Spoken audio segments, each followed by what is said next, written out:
Hello everyone, welcome to channel learn with ease. आज हम solve करेंगे retirement of a partner chapter से question number 32 chapter 5 T S Grewal की book से class 12 accounts. Online classes, online tuitions के लिए आप मुझे स्क्रीन पर दिए गए नंबर पर व्हाट्सएप कर सकते हो अपना नाम और क्लास। और आप अगर सॉल्यूशन ढूंढ रहे हो टीएस ग्रेवाल और डी के गोयल न्यू एडिशन बुक के, तो चैनल के होम टैब पर क्लिक करो, आपको सॉल्यूशंस अपलोडेड मिलेंगे। पोस्ट सेक्शन में एमसीक्यूज मिलेंगे क्विज की फॉर्मेट में, और एमसीक्यूज के सॉल्यूशन से शॉर्ट सेक्शन में। तो इतना कुछ है चैनल पर, विजिट द चैनल। अच्छा लगे तो शेयर और सब्सक्राइब जरूर करना। क्वेश्चन नंबर 32 में नवल, न्याय और नृत्य तीन पार्टनर हैं। प्रॉफिट शेयरिंग रेशियो 3:5:2 है। अब इनमें से एक पार्टनर न्याय जो है रिटायर हो गया, और रिटायरमेंट के टाइम पर गुडविल की वैल्यूएशन की गई जो कि है 1,20,000। एसेट्स और लाइबिलिटीज को रिवैल्यूएट किया। आपको यहाँ पर क्या करना है, रिवैल्यूएशन अकाउंट और पार्टनर्स कैपिटल अकाउंट दो चीज बनानी है। तो क्वेश्चन को कहाँ से स्टार्ट करोगे? सबसे पहले ये दोनों फॉर्मेट तैयार रखो, ताकि जहां और जैसे भी पोस्टिंग और एडजस्टमेंट करनी है साथ ही साथ कर सके। तो क्वेश्चन को हम स्टार्ट करेंगे गुडविल की एडजस्टमेंट से। अगर न्याय रिटायर हो रहा है तो उसका शेयर ऑफ गुडविल भी आपको देना है। शेयर ऑफ गुडविल जो भी इसका बनता है वो कौन देगा? गुडविल तो आज हम बेच नहीं सकते ना, सेल्फ जनरेटेड गुडविल है। उसको तो हम जब बिजनेस वाइंड अप करेंगे तभी रियलाइज कर सकते हैं। तो इसका शेयर किसको कितना मिलने वाला है, वही पार्टनर इसको कंपनसेट करेगा। मतलब आपको गेनिंग रेशियो चाहिए। तो ओल्ड रेशियो तो 3:5:2 है, और न्यू रेशियो आपको क्वेश्चन में नहीं दी।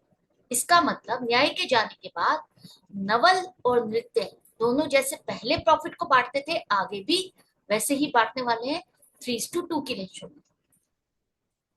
आपको क्वेश्चन में नहीं दिया कि न्याय का शेयर किसको कितना मिलने वाला है, या आगे चल करके नवल और नृत्य की न्यू रेशियो में कोई चेंज नहीं आ रहा।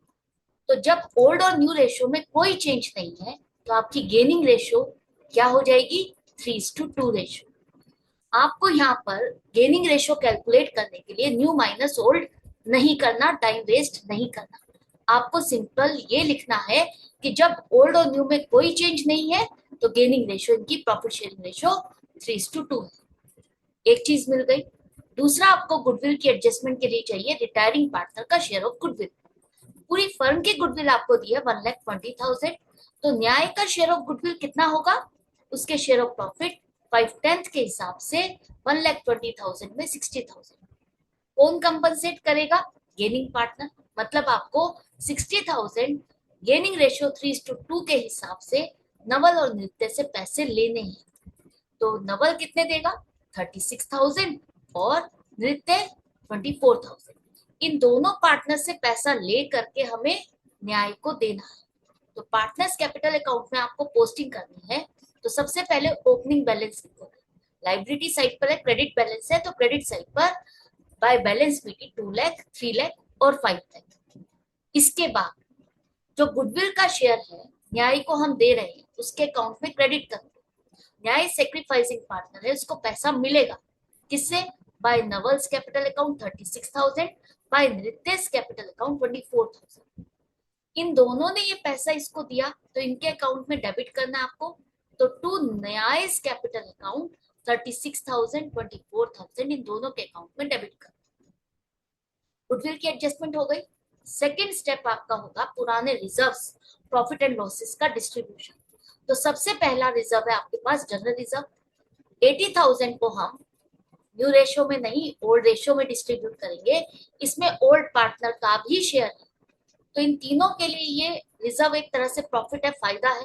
इन तीनों के अकाउंट में क्रेडिट करोगे। क्रेडिट साइड पे लिखोगे बाय जनरल रिजर्व अकाउंट 24,000, 40,000, 16,000। इन सबको बांटने के बाद जब आपने जनरल रिजर्व को बांट दिया, तो ये आगे आपको बैलेंस शीट में शो नहीं करना। नेक्स्ट है वर्कमैन कंपनसेशन रिजर्व 50,000। ये जो रिजर्व है ये आपने क्यों बनाया? कि अगर वर्कर से रिलेटेड कोई क्लेम होगा उसको हम सेटल कर सके, एडजस्ट कर सके। तो क्या इससे रिलेटेड हमारे पास क्लेम आ रहा है कोई? रिटायरमेंट के टाइम पर, फर्म की रिकॉन्स्टिट्यूशन के टाइम पर वर्कमैन कंपनसेशन क्लेम है, लाइबिलिटी है 30,000 की, जिसे हम अपने रिजर्व के साथ एडजस्ट कर देंगे।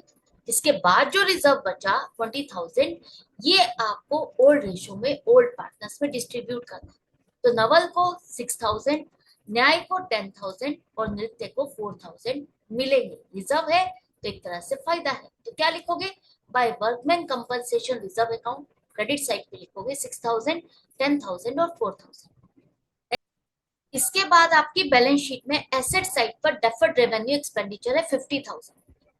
डेफर्ड रेवेन्यू एक्सपेंडिचर मतलब जैसे आपका एडवर्टाइजमेंट सस्पेंस अकाउंट होता है, जहां पर आप एडवर्टाइजमेंट पर लमसम एक्सपेंस करते हो, स्पेंड करते हो, लेकिन बेनिफिट काफी सालों तक मिलता है। धीरे धीरे करके आप प्रॉफिट एंड लॉस अकाउंट में से ट्रांसफर करते हो, जो बाकी बैलेंस बच गया वो बैलेंस शीट में शो करते हो।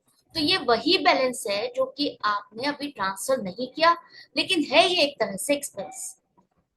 इसे आप इस टाइम पर डिस्ट्रीब्यूट करके खत्म कर दो, कि हम क्या मान के चलते हैं कि पुराने प्रॉफिट लॉसेस सबको डिस्ट्रीब्यूट करके यहाँ पर खत्म करो, आगे बिजनेस हम नई सिरे से नए तरीके से स्टार्ट करेंगे।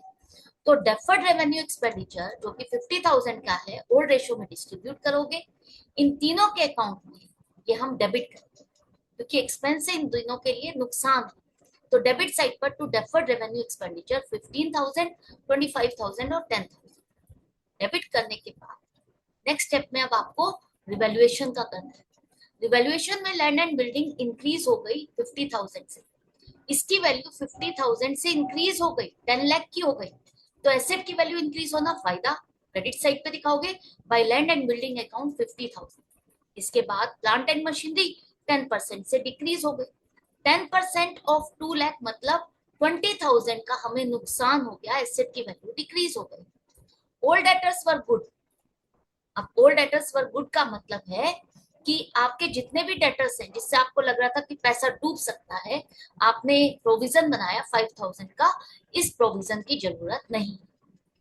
इसका मतलब आपने अपनी पॉकेट मनी में से एक अमाउंट जो अलग से रखी थी किसी पर्टिकुलर एक्सपेंस को करने के लिए, अब वो एक्सपेंस हुआ ही नहीं, आपके पैसे बच गए। तो वो जो पैसे आपके बच गए आप क्या करोगे, वापस से पॉकेट मनी में ऐड कर दोगे और आपका प्रॉफिट इंक्रीज हो जाएगी, पॉकेट मनी इंक्रीज हो जाएगी। तो यहाँ पर भी वही है, ये पैसा हमने प्रॉफिट में से अलग निकाल के रखा था कि पैसा डूबेगा तो हम इससे एडजस्ट करेंगे, अब पैसा तो डूबेगा नहीं, तो ये जो हमारी पॉकेट मनी है ये एज इट इज बच गई, तो हम वापस से अपनी प्रॉफिट में इसको ऐड कर देंगे। तो क्रेडिट साइड पे लिखोगे by provision for doubtful debts account 5,000। एक तरह से इस रिजर्व को आप खत्म कर रहे हो, वापस से प्रॉफिट में ऐड कर। क्लियर। नेक्स्ट आपकी इन्वेस्टमेंट्स 65,000 की अनरिकॉर्डेड है। अनरिकॉर्डेड एसेट फायदा है, तो क्रेडिट साइड पे लिखोगे by investments account 65,000। Workman compensation आप एडजस्ट कर चुके हो, रिजर्व से पूरा पूरा एडजस्ट हो चुका है, तो रिवैल्यूएशन में नहीं आएगा। सारी एडजस्टमेंट्स के बाद अब क्रेडिट साइड का टोटल आपका ज्यादा है, इसका मतलब प्रॉफिट है। अगर डेबिट साइड का ज्यादा होता तो इसका मतलब लॉस है। तो प्रॉफिट हमें कितना हुआ, 1 लाख का। 1 लाख को आप ओल्ड पार्टनर्स में, मतलब रिटायरिंग पार्टनर को भी इसका शेयर मिलेगा, तो ओल्ड पार्टनर्स में ओल्ड रेशियो में डिस्ट्रीब्यूट करोगे। अब प्रॉफिट है तो तीनों के लिए फायदा है। टू प्रॉफिट ट्रांसफर टू कहाँ लिखोगे, डेबिट साइड पर, दोनों साइड का टोटल इक्वल करना है ना। तो यहाँ अगर टोटल 1,20,000 है तो आपको इक्वल करने के लिए डेबिट साइड पे लिखना है, लेकिन ये प्रॉफिट ही क्रेडिट बैलेंस है। To profit transfer to Naval's capital account, Nyaya's capital account, Nirdesh capital account 1 lakh, and में लिखो टोटल।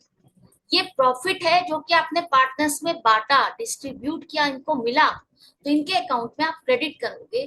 तो क्रेडिट साइड पे लिखो बाय रिवैल्यूएशन अकाउंट 30,000, 50,000 और 20,000। इसके बाद न्याय यहाँ से रिटायर हो रहा है तो इसको आप पेमेंट करोगे। इसका जो भी बैलेंस बनता है वो हमें पे करना है। तो पेमेंट क्या हमने की है, क्वेश्चन में ऐसा दिया है, क्वेश्चन में लिखा है जो भी इसको पेमेंट करनी है वो हम पेमेंट नहीं करेंगे, इसके लोन अकाउंट में ये पैसा ट्रांसफर कर देंगे। क्लियर है।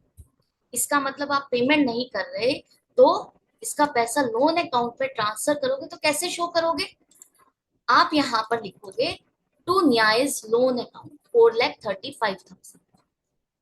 ध्यान से समझना, दो सिचुएशन होगी, या तो आप पे कर रहे होगे, पे करोगे तो लिखोगे टू कैश या बैंक अकाउंट कि हमने इतना पैसा दे दिया। अगर रिटायरिंग पार्टनर को आप पेमेंट नहीं कर रहे तो उसके लोन अकाउंट को आप क्रेडिट करोगे टू न्याय's लोन अकाउंट 4,35,000। न्याय अब फर्म का पार्टनर नहीं है, उसका ये पैसा आप कैपिटल में नहीं दिखा सकते और फर्म ने इसका पैसा रिटर्न भी नहीं किया। फर्म इसके पैसे को यूज कर रही है, लेकिन अब ये पैसा फर्म के पास एज अ आउटसाइड पार्टी का लोन है, तो इसलिए हम टू न्याय's लोन अकाउंट 4,35,000 नई बैलेंस शीट में लाइबिलिटी साइड पर शो करेंगे। मिसेस न्याय's लोन अकाउंट वो अलग है, न्याय अलग है और उसकी वाइफ का लोन अलग है, मिक्स नहीं करना, इसमें ऐड नहीं करना। क्लियर है, समझ में आ गया। बाकी के दोनों पार्टनर के क्लोजिंग बैलेंस लिखोगे to balance CD, credit side का टोटल करो माइनस डेबिट साइड का जो बैलेंस आएगा 2,09,000 और 5,06,000, एंड में लिखो total partners capital account. Complete हो गया, फिनिश हो गया क्वेश्चन, ये कंप्लीट हो गया। आई होप आपको अच्छे से समझ में आ गया।